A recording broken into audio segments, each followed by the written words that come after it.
आज हम लोग पढ़ने वाले हैं क्लास 10th लेसन फर्स्ट, ठीक है, इकोनॉमिक्स का पहला चैप्टर का क्वेश्चन आंसर। ठीक है, उसमें आपका आज हम जो देने वाले हैं उसमें ऑब्जेक्टिव भी है और सब्जेक्टिव भी है और बीच का क्वेश्चन है और इम्पोर्टेंट बहुत ज्यादा है। ठीक है, तो आज हम लोग इसको कवर पार्ट करने वाले हैं, तो देखिएगा। तो इकोनॉमिक्स पहला चैप्टर का जो क्वेश्चन है ऑब्जेक्टिव में पहला है कि अर्थव्यवस्था आजीविका अर्जन की एक प्रणाली है, किसका कथन था। अर्थव्यवस्था आजीविका यानी कि अर्थव्यवस्था जो है वो जिंदगी को जीवन यापन करने का एक तरीका है। ये किसने कहा था? तो यह कहा था प्रोफेसर ब्राउन ने, प्रोफेसर ब्राउन ने। ठीक है, दूसरा क्वेश्चन है दोस्तों कि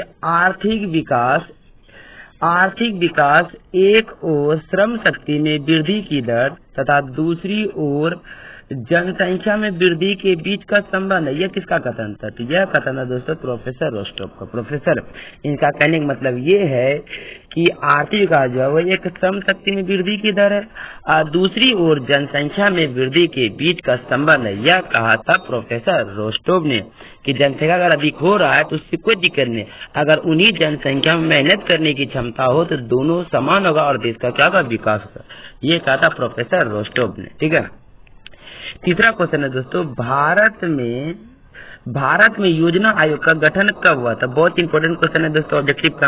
तो भारत में योजना आयोग का जो गठन हुआ था दोस्तों वो हुआ था 15 मार्च 1950 को, 15 मार्च 1950 को हुआ था। उसका कह रहा है कि इसका पदेन अध्यक्ष जो है वह देश का प्रधानमंत्री होता है। दोस्तों कौन होता है?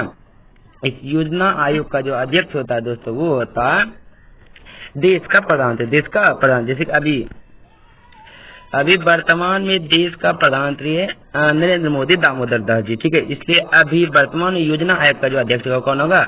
नरेंद्र मोदी दामोदर दास जी। ठीक है, आगे का क्वेश्चन कह रहा है दोस्तों, अगला क्वेश्चन है कि योजना आयोग के स्थान पर नीति आयोग का गठन कब किया था? देखिए दोस्तों प्रारंभ में जो इसका शुरुआत किया उसका नाम था योजना आयोग। ठीक है, लेकिन प्रधानमंत्री जी ने इस योजना आयोग का नाम बदल दिया और नाम बदल किसका नाम क्या रख दिया दोस्तों? तो नीति आयोग। तो योजना आयोग के स्थान पर नीति आयोग का गठन कब किया था? तो 2014 में। ये बदला किसने था दोस्तों? तो नरेंद्र मोदी दामोदर दास जी ने बदला था। योजना आयोग को किसने बदल दिया? नीति आयोग में। अगला क्वेश्चन है दोस्तों कि भारत में पहली पंचवर्षीय योजना की शुरुआत कब की गई थी? तो भारत में पहली पंचवर्षीय योजना की शुरुआत 1951 से 1956 तक चला था दोस्तों, इसको याद रखना, क्वेश्चन इंपोर्टेंट क्वेश्चन है। अगला क्वेश्चन कह रहा है कि भारत में 11वीं पंचवर्षीय योजना की अवधि कब थी? तो भारत में 11वीं पंचवर्षीय योजना की जो अवधि थी दोस्तों वो थी 2007 से 2012। देखिए दोस्तों जो क्वेश्चन पूछा गया उसको हमने कवर किया, ध्यान से इसको पढ़िएगा और याद रहेगा। अगला क्वेश्चन है दोस्तों, अगला क्वेश्चन है आपका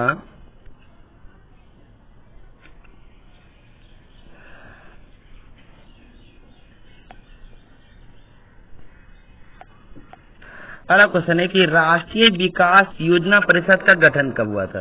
तो राष्ट्रीय विकास योजना परिषद का जो गठन हुआ था दोस्तों वो था 6 अगस्त 1952 को, 6 अगस्त 1952 को। देखिए दोस्तों, तो सबसे पहले शुरुआत होता है योजना आयोग का, उसका गठन हुआ 15 मार्च 1950 को। ठीक है, 15 मार्च 1950 को, लेकिन ये केंद्र सरकार के द्वारा जारी किया गया था। लेकिन केंद्र सरकार प्रत्येक राज्य में विधि व्यवस्था को समान तरीके से नहीं चला सकता। वहाँ प्रत्येक राज्य में जिन जिन चीजों की जरूरत हो, जिन जिन व्यवस्था की जरूरत हो, या पुल की या फिर सड़क की या फिर विद्यालय की, तो वो अकेले योजना आयोग नहीं कर सकता था। इसलिए योजना आयोग ने एक और मतलब की संगठन का गठन किया जिसका नाम था राष्ट्रीय विकास परिषद। ठीक है, इसका स्थापना किया 6 अगस्त 1952 को, 2 साल बाद।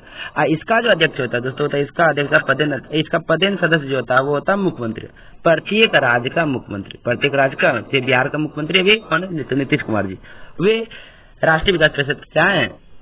सदस्य है। अगला क्वेश्चन कह रहा है दोस्तों, मानव विकास रिपोर्ट के अनुसार विश्व में भारत का स्थान कितना है? तो मानव विकास रिपोर्ट के अनुसार विश्व में भारत का स्थान 126 है। कितना? 126।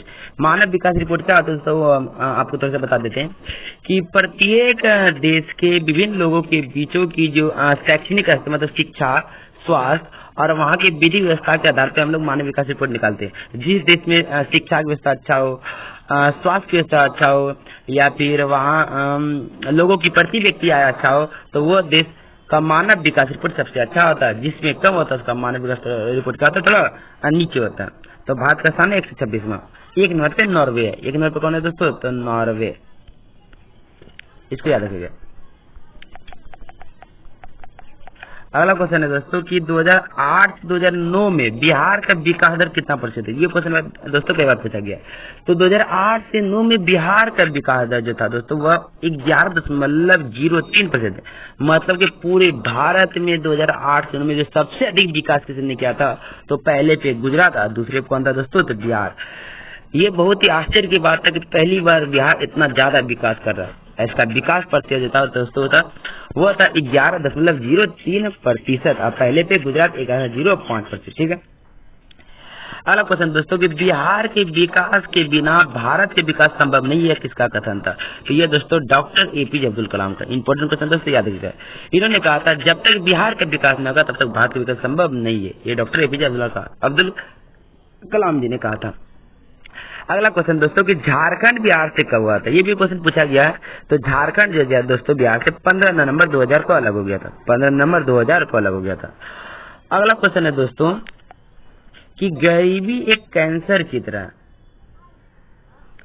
अगला क्वेश्चन है दोस्तों कि गरीबी कैंसर की तरह यह किनका कथन? तो गरीबी एक कैंसर की तरह यह किसका कथन दोस्तों? यह था कुजनेर जी का। प्रसिद्ध अर्थशास्त्री कुजनेर जी ने कहा था कि गरीबी एक कैंसर की तरह, अगर किसी को गरीबी पकड़ लिया तो उसको खोखला बना के छोड़ेगा।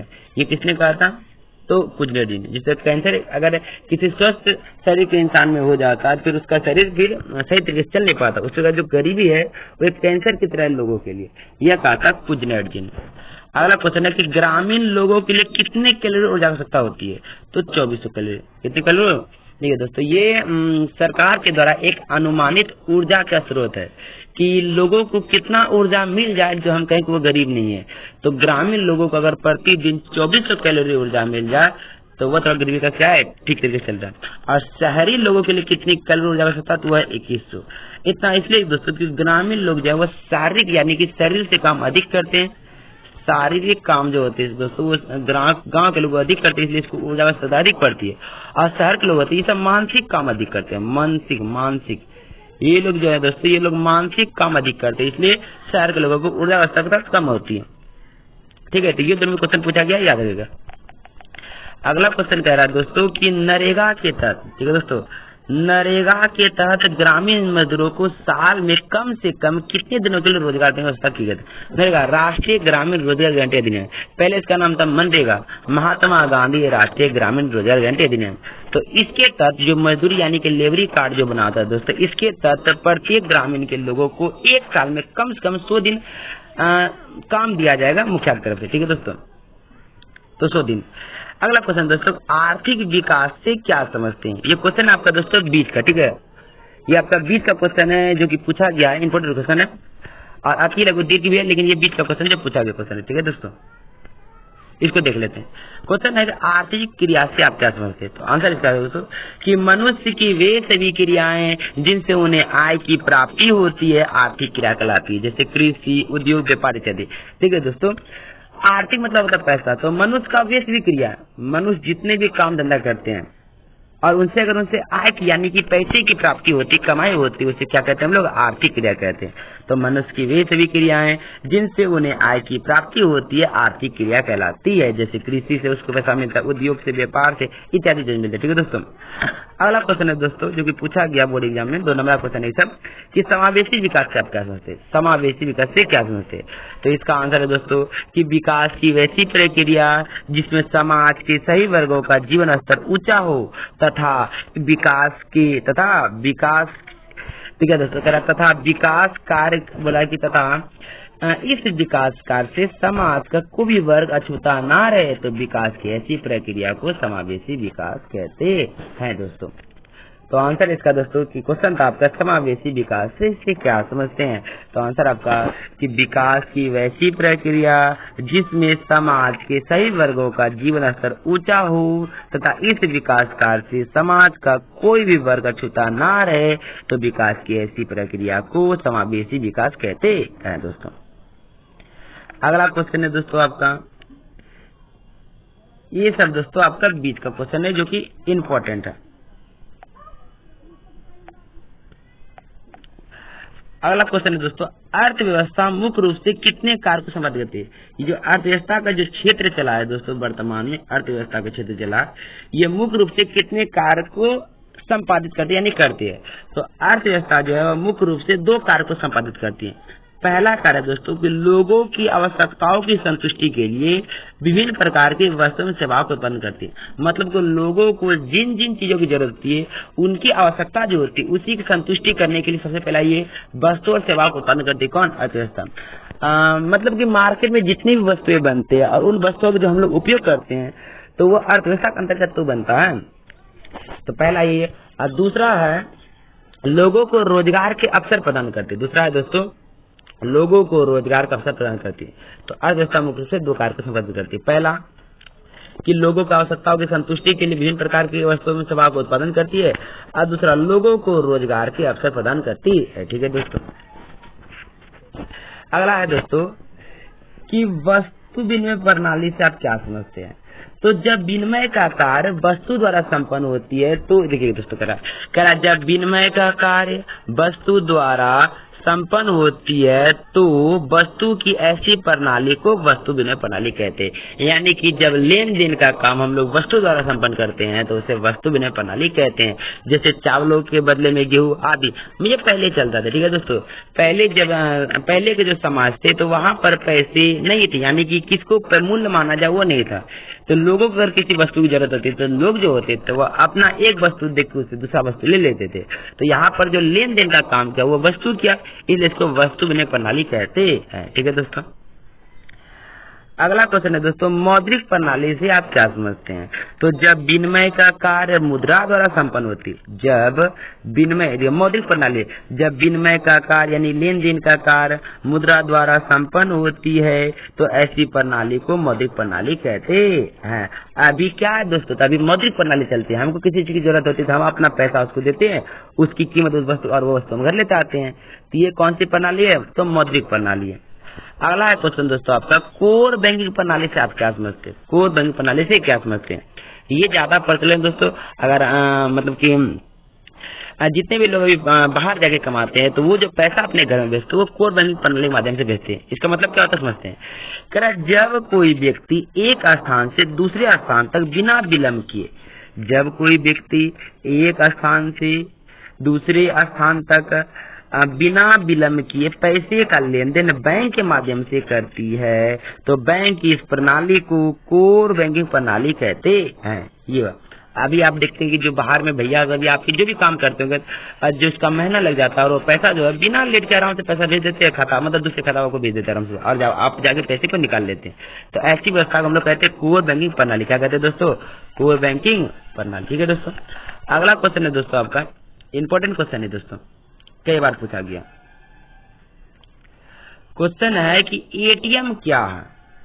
एटीएम क्या है? बहुत इंपॉर्टेंट क्वेश्चन है। एटीएम क्या है? आंसर देखिए इसका क्या है। तो एटीएम एक स्वचालित टेलर मशीन है। ए से ऑटोमेटिक, टी से टेलर, एम से मशीन। तो एटीएम एक स्वचालित टेलर मशीन है जो 24 घंटे रुपये पैसे निकालने में मदद करता है। इसके अंतर्गत धारक को एक कार्ड और 4 पिन नंबर दिए जाते हैं जिसकी सहायता से एक धारक एटीएम कार्ड से एटीएम मशीन में डालकर रुपये पैसे आराम से निकाल लेते। ठीक है, तो ये एटीएम क्या है? ये क्वेश्चन कई बार पूछा गया दोस्तों।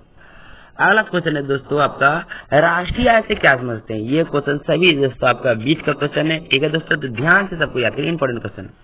राष्ट्रीय आय से आप क्या समझते हैं? तो किसी देश में एक वर्ष की अवधि में, याद रखिए दोस्तों, राष्ट्रीय आय नेशनल इनकम एनआई, किसी देश में एक वर्ष की अवधि में उत्पादित सभी वस्तुओं एवं सेवाओं के मौद्रिक मूल्य के योग को राष्ट्रीय आय हम लोग कहते हैं। मतलब कोई भी देश एक साल में जितने भी रुपये पैसे कमाते हैं या वस्तु सेवा को उत्पन्न करते हैं तो उसमें जो पैसा कमाई होता है देश का, वही उसका क्या कहलाता है दोस्तों? राष्ट्रीय आय, नेशनल इनकम कहलाता है। ठीक है दोस्तों। अगला क्वेश्चन इंपॉर्टेंट दोस्तों आपका, प्रति व्यक्ति आय से क्या समझते हैं? प्रति व्यक्ति आय से आप क्या समझते हैं?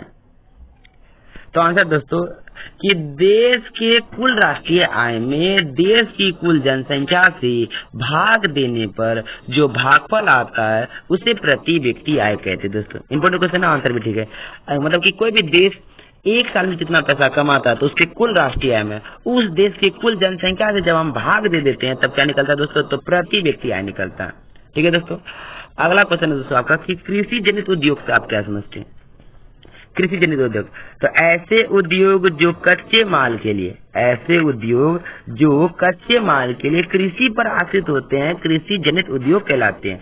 मतलब ऐसा उद्योग जिन्हें कच्चे माल से कृषि जुड़े सामानों की जरूरत होती है वे कृषि जनित उद्योग कहलाते हैं। जैसे मान लीजिए गन्ने की जरूरत होती है चीनी बनाने के लिए, गुड़ बनाने के लिए, टमाटर से हम लोग बना लेते हैं क्या दोस्तों, तो टमाटो सॉस बनाते हैं, आम से अचार बनाते हैं, ये सब कृषि जुड़े हुए हैं।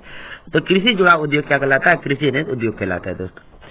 तो ये था दोस्तों आपका, ये था आपका दोस्तों बीच का क्वेश्चन। उसके बाद आपका है लघु क्वेश्चन। ठीक है दोस्तों, तो आज का वीडियो इतना तक, वीडियो लंबा हो जाएगा। और आपको अगर आपको प्रत्येक चैप्टर का क्वेश्चन आंसर चाहिए तो आप कमेंट कीजिए, और अच्छा लगा तो लाइक कीजिए, चैनल को सब्सक्राइब कीजिए। आपको यहाँ पर प्रत्येक सोशल साइंस में प्रत्येक विषय का क्वेश्चन आंसर आपको ऑब्जेक्टिव के साथ मिल जाएगा। ठीक है दोस्तों।